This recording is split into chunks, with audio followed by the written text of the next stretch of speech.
All right, folks, continuing with our update here on the Richmodel's Long Easy 160. This is Saul with the Plain Fun RC channel. I want to show you, we've got our nose cone on. A couple of tips to keep in mind. First of all, you want to make sure that when you're looking at the whole airplane, you want to try to get that nose cone as level as possible. The color, different coloration here, they just didn't, when they painted it, it wasn't exactly straight. But the nose cone overall, compared to the fuselage, sits just fine. Now, a couple things, not only are you looking at it from the side, but look at it from the front as well. You want to make sure that it's nice and straight in relation to the fuselage. That's really important. Now, a couple things to keep in mind. Number one, there is plywood here on the fuselage here and over here. So you won't need to put any special blocks in like we did with the cowling. You can just drill straight through. You're gonna need four screws here. These are just regular servo screws and to hold it in place. I want to give you a friendly tip that I've learned from installing cowlings. One of the biggest issues you run into when installing cowlings is that when you just screw the holes and you have to take the cowling off and put it back on, you may not always be able to find the exact hole. So here's what I do. I take these wonderful, this is part of a bamboo skewer. You can pick them up in any food store. Flight Test uses them all the time on all their foamies.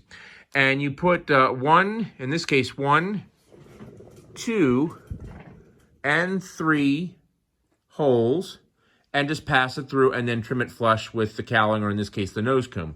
These act as placement markers. So when you slide this back on, you just make sure that in this case, the nose cone, these fall right into the holes in the nose cone. And that gives you an exact position, making it much easier to locate those holes again, so you can put the screws back in. And to hold them in place, just all you need is one little drop of CA, and that's it. So nose cone is done. Oh, we do have to cut a little slot on the bottom, as you can see, to clear the nose gear. So with that being done, we're going to go ahead. I just realized there's something that I forgot to do with the steering. In the previous video you saw all the flex on the push rod for the actual nose gear itself. Well, inside the actual kit, and you may not be able to see it, I'm not sure. Oh yeah, you can see it. There are actually 2 of these clear tubes, and clearly this tube right here, this tube right here, the smaller tube, was obviously made for the gear. And there's also some plywood supports that hold that tube in place.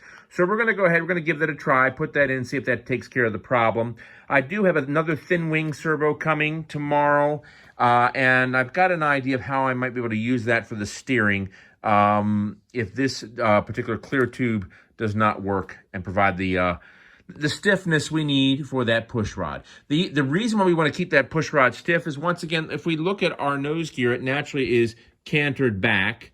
So what that does, when you have something like that that's cantered back, it's going to act as a lever. It's actually going to generate more force back on the servo. And I didn't think of that at the time, but after I installed the servo and the steering, it just kind of hit me in the middle of the night that this is not going to work. I need to stiffen that push rod for the steering. Otherwise, even when the plane is moving on landing or takeoff, the force being generated back on the servo is actually going to be greater because of this canter, since it acts like a lever. All right, folks, more to come.